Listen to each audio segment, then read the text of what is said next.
Okay, thank you very much. I really love this conference. I've been a number of times, and um, I want to thank the organizers for the invitation and also for your participation.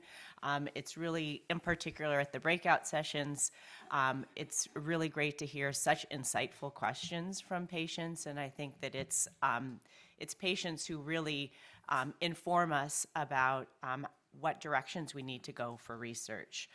So today what I'll be talking about is nutrition and other integrative approaches in MPN, which I believe that there's more than one way to treat your MPN. Obviously, there are pharmacologic medications to address your MPN. However, it really behooves realistically anyone to optimize other aspects of their health, such as nutrition, mindfulness, exercise, to really make yourself as healthy as you can be with your MPN. So from my perspective, MPN is at the intersection of a cancer and a chronic inflammatory condition. And we don't necessarily, as patients, really realize that because the MPNs currently are marked as a cancer. But we really do need to view them more as a chronic inflammatory condition, something akin to high cholesterol or high blood pressure or diabetes. And in these chronic conditions, when you go to your primary care physician, the first aspect of treatment is really lifestyle management. And so what I would like to, elevate MPN to is, if it's a chronic condition, why in this condition we don't, as physicians, have as the first quiver in our tool set to really counsel the patient on lifestyle. Because I know that a lot of patients will come and say, what can I eat? What can I do? And at the present time, we don't really have good answers for you other than eat healthy, exercise, maintain a healthy weight, which are all great recommendations, but I think that through research need to have a little bit more precise recommendations for patients with an MPN on how best they can manage their health and manage their lifestyle. And you'll hear a little later more on inflammation in MPN, but on the left, what I have is, they're called inflammatory cytokines, so proteins that our immune cells make for positive things like fighting infection, but when they're sort of overproduced can cause chronic inflammation. And on the right with the picture of the body is that many of the symptoms that are associated with MPN could potentially be attributed to different types of cytokines. So if we could reduce some cytokines through different methods, potentially could also significantly improve symptoms. And I'm not sure if, this a concept that maybe some of you understand, have heard about, but there is a new phenomenon. It's not a new phenomenon, but people have been experiencing this thing for a long time. But a new phenomenon that we've just identified called clonal hematopoiesis of indeterminate potential. We know that as humans age, it's extremely common for people to have mutant cells in their blood. And the word CHIP means you have mutant cells in your blood, but without CBC blood count abnormalities. It's about upward of 20 to 30% of people over the age of 50 or 60. And interestingly, JAK2 is the 5th most common CHIP mutation, so there are plenty of people out there just roaming around with JAK2 mutant cells in their blood, but they don't necessarily have an MPN. And this is an area of hot research, CHIP research, because it's so common and because there are some important impacts of it, such as increased risk of cardiovascular disease. And lifestyle choices through epidemiologic research have been associated with increased risk of CHIP, so basically mutant cells in the blood, such as smoking,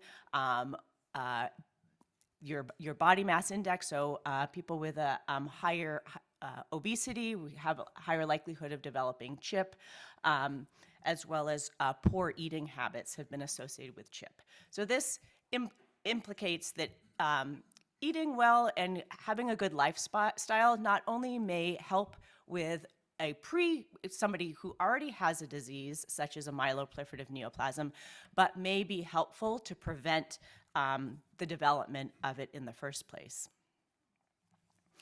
And so this is from actually a nice review from Christina Gowan that I'll give the citation for in the next slide about basically envisioning a multimodal approach to managing your health with a myeloproliferative neoplasm.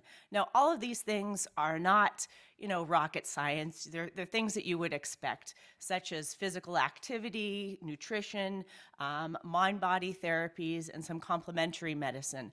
I think that this is common sense, but I think that really identifying that these modalities do have a significantly positive impact in the way MPN patients feel, and hopefully their outcomes will elevate these modalities to the next level to really have them as part of the standard care for MPN patients.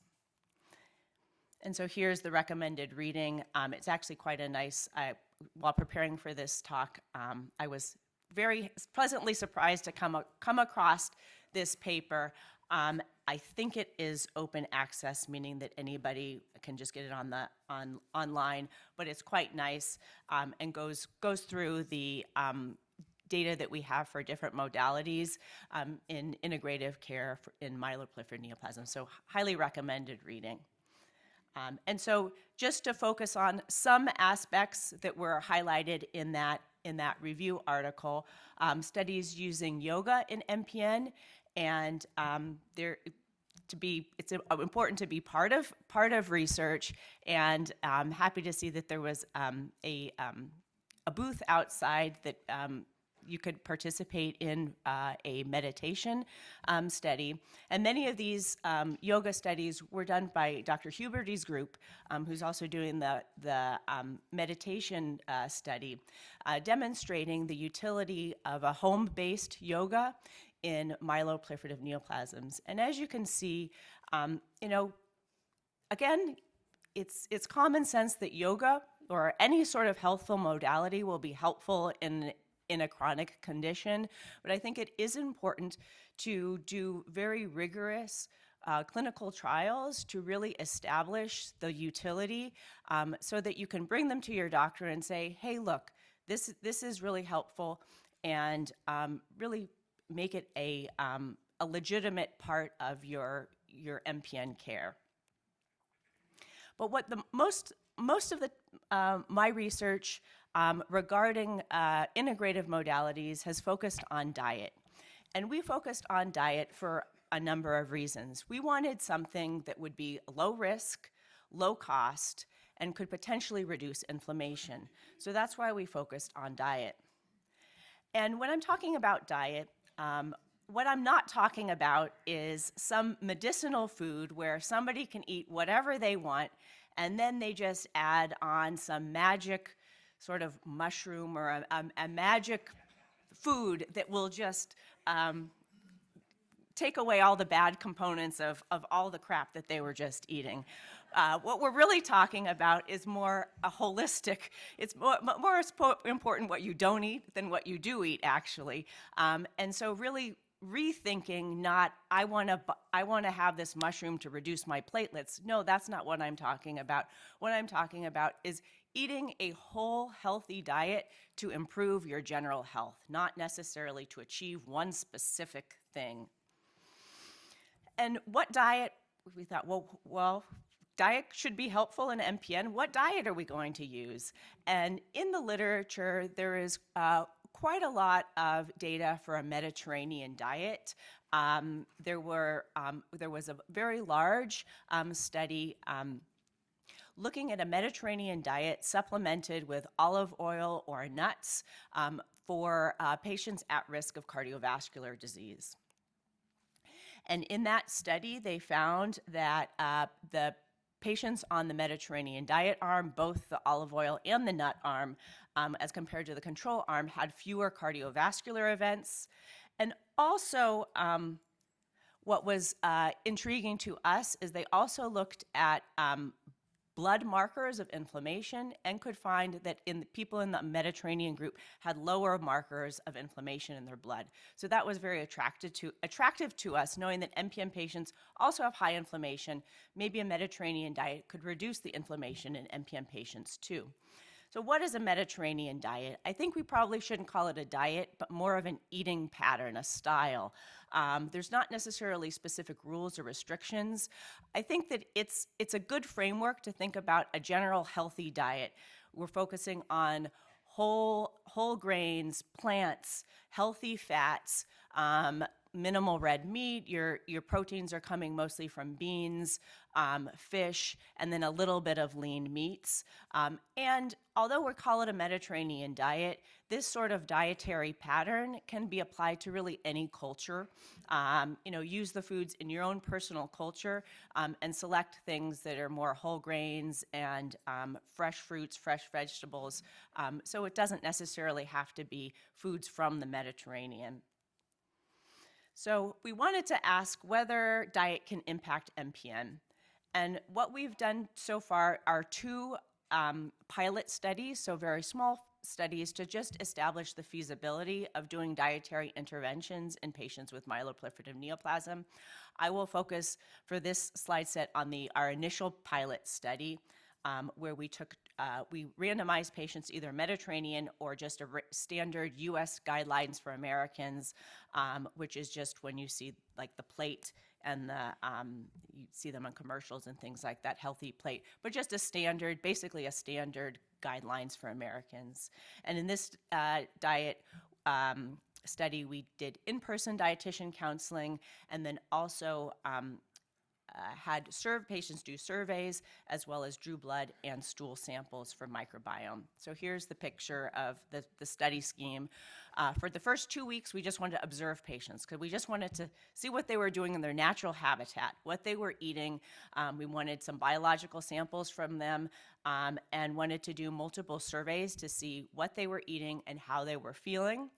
And then they had a 10-week period of time where they had multiple dietitian counseling visits. Mirroring after that large Mediterranean diet study, we supplemented patients who are on the Mediterranean diet arm with olive oil, and then we needed to be fair to the other group, the US group, so we just gave them a grocery card that they could purchase whatever they wanted.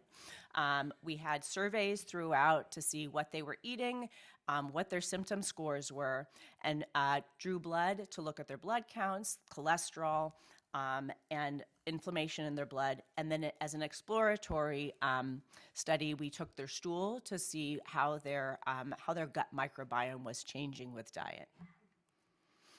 And so just to be clear, the main point of the study, I think with studies, it's important not to overread into studies.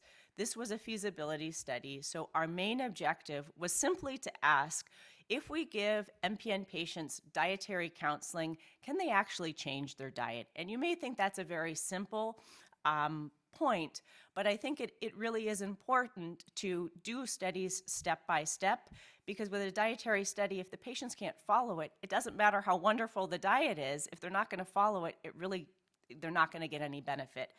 So this was a simple, straightforward point of our study. And our endpoint, how we measured adherence to a Mediterranean diet, we were lucky that there are very standardized tools to score Mediterranean diet adherence called the MEDOS, Mediterranean Diet Adherence Score, which is a 16-point questionnaire where people grade how much they're eating of specific things on a Mediterranean diet, with a score of 8 usually regarded to be highly adherent to a Mediterranean diet. So what we wanted the patients in the Mediterranean diet group to at least 80% of them have a MEDOS score of at least 8. And you can see in the pink that indeed, during the orange phase, which was the intervention phase, that at least 80% of the people on the Mediterranean diet had a MEDAS score of at least 8, as compared to the USDA, where at no point did they have a MEDAS score of at least 8. So we achieved our goal of making MPN patients change their diet with dietitian counseling. We also looked at symptom burden with the MPN symptom assessment form. You've probably seen these plots called waterfall plots, which each bar is a patient. This is their symptom score. If it goes up, their symptom score got worse. If it goes down, their symptom score got better. And the pink is the Mediterranean diet. So as you can see, at different time points during the study, a higher percentage of patients on a Mediterranean diet had reduction in their symptom burden compared to the USDA. And you may notice that, hey, look, in the black, there's also a decrease. And this is not unexpected in that even at the USDA group, they did receive dietitian counseling, so theoretically should have improved their diet quality through just talking to a dietitian about ways to improve their diet. So this also was curious to us, that probably says that really any improvement in your diet will improve your symptom score. Makes sense. Other things that we measured in the study, blood counts, cholesterol, high sensitivity CRP, which can be sort of a standard marker for inflammation and can be used in cardiovascular scoring, risk scoring, inflammatory proteins, and gut microbiome. And these endpoints, what we say, are not powered to see a difference, that statistically we were not expecting to see a difference because of the small number of patients, but nevertheless we wanted to look at these things just to observe what we saw and to help us design future studies. So these is the graph of the inflammatory cytokines. Again, we couldn't make any statistical claims from this data. They're simply for observation, but did not see any obvious changes in the inflammatory cytokines, which is not necessarily unexpected. Also, we looked at LDL cholesterol, and didn't see, again, statistically significant differences between the groups, but our study was not designed to see that. You can sort of see that the pink group, the Mediterranean diet, they had a slight reduction in their LDL, but not an impressive reduction. So that led us to a next curiosity about developing the next steps. What are we going to do for our next diets? What diet is best? And one question that we came up from our first diet study is, could it be that MPN patients, because of their underlying MPN, they're more inflammatory, they're monocytes, which are a immune cell, which is involved in atherosclerosis, because there's a little bit more hyperactivated. Does an MPN patient need a more aggressive, heart-healthy diet than the general population to achieve those same cardiovascular benefits? And so that's what we're asking in our next study. We're going to take a little bit more of a aggressive, I wouldn't say not aggressive, but more impactful heart-healthy diet called the portfolio diet, which intrinsically is a vegan. I know it's very difficult to follow vegan, so we're going to have two sets of portfolio vegan diet, which is composed of different aspects, with each of the portfolio items having known benefits in terms of reducing cardiovascular risk. And so our next study is we're going to take MPN patients and then we're going to randomize them to either a portfolio vegan diet or a portfolio diet that allows for lean meats. In this study, we're going to start with a much more intense controlled feeding component for the first 4 weeks, where we provide patients with all the food. And then in the next step, provide provision groceries and recipes. And then in the last 8 weeks, self-directed. Because one thing what we'd like to tease out is, yes, a vegan diet probably does achieve significantly better cardiovascular endpoints if it's able to be followed.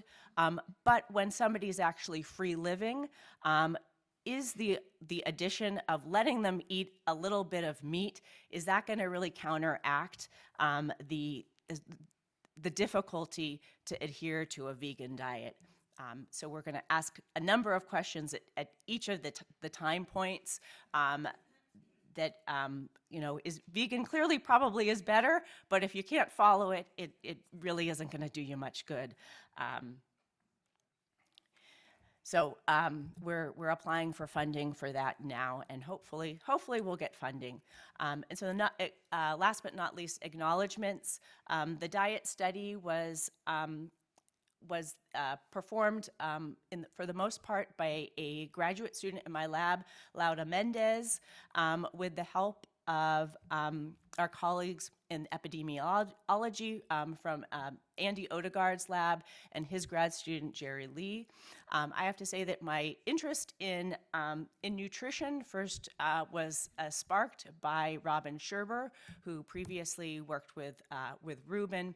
And we developed together ideas for dietary study while she was a fellow, and since has moved on to industry. But I've kept the interest in diet. So thank you very much.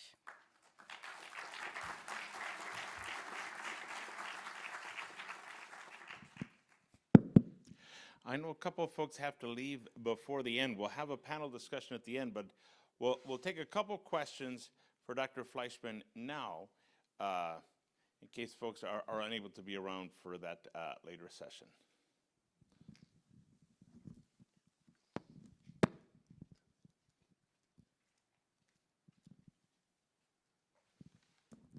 You said you looked at gut microbes. Did you see any difference in gut microbes in your study?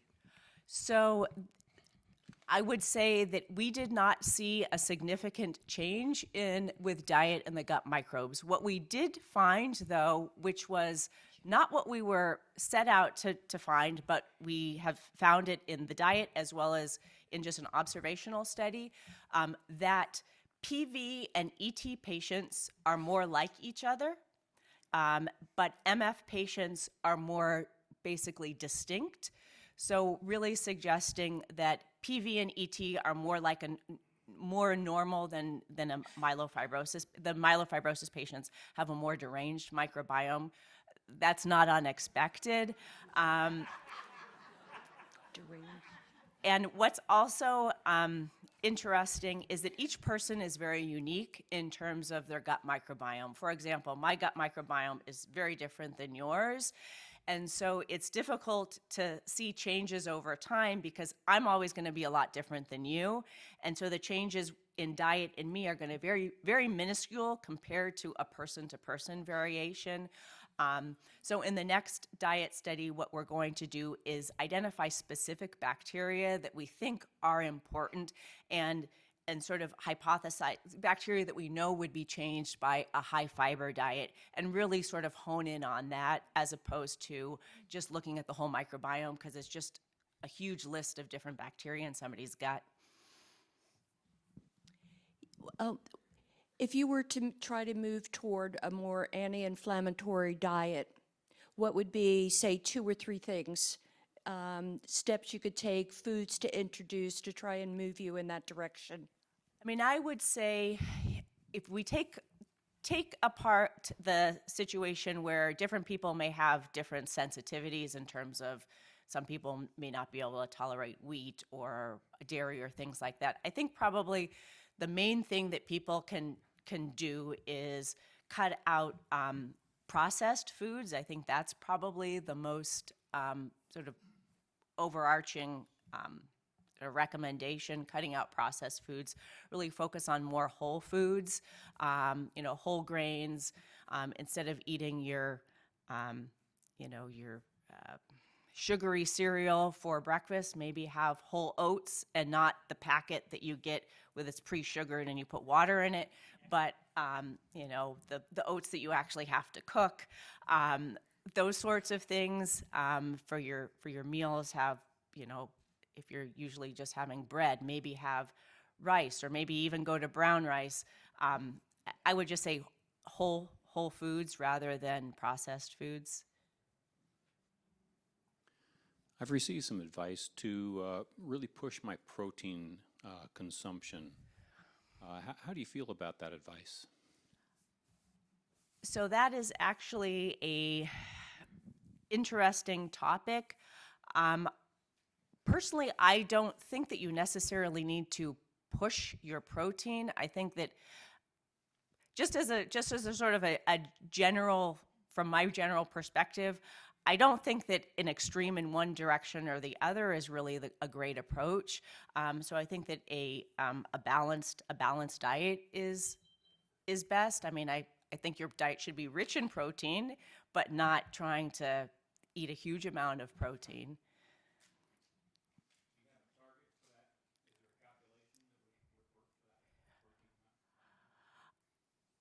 I have to say, I don't have a particular, I mean, I would just, based on your height, weight, what your muscle mass is, what would be generally recommended for general health.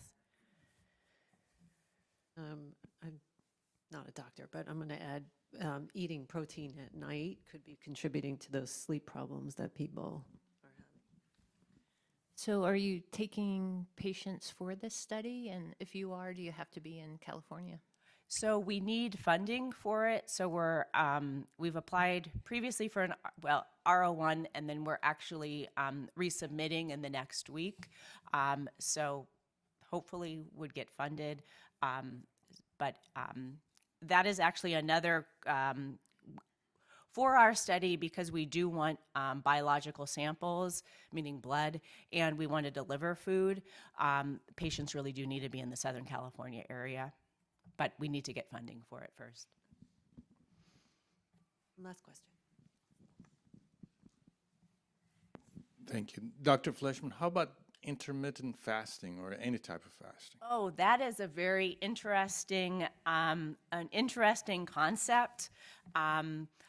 I haven't investigated it. I know actually Robin Robin Scherber had developed what's called a training grant, a K grant, for looking at an intermittent fasting diet. I don't know if anybody has basically carried the torch to make that go forward. But because she was interested in that, I sort of have not focused on that. Great. Well, great. Well, All right. Dr. Fleischman, We do have one more. and then we'll have the panel still at the end. Okay, one more question.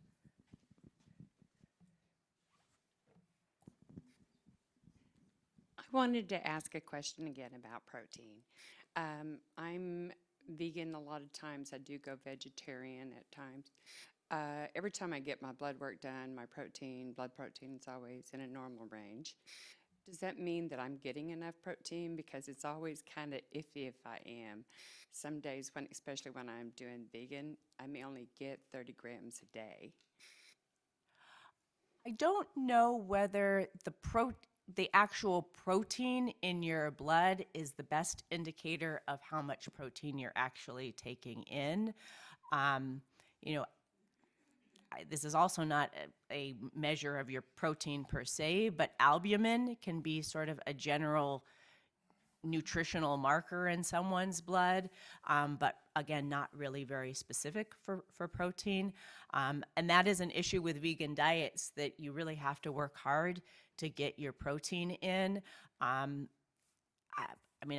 don't really know what to tell you other than it probably, if you're a vegan, do need to probably, I don't know, on a piece of paper, somehow document how much protein you're getting in, just to make sure you're getting enough. And if not, find some sources of protein that you like, and can just supplement on the days that you're not getting much.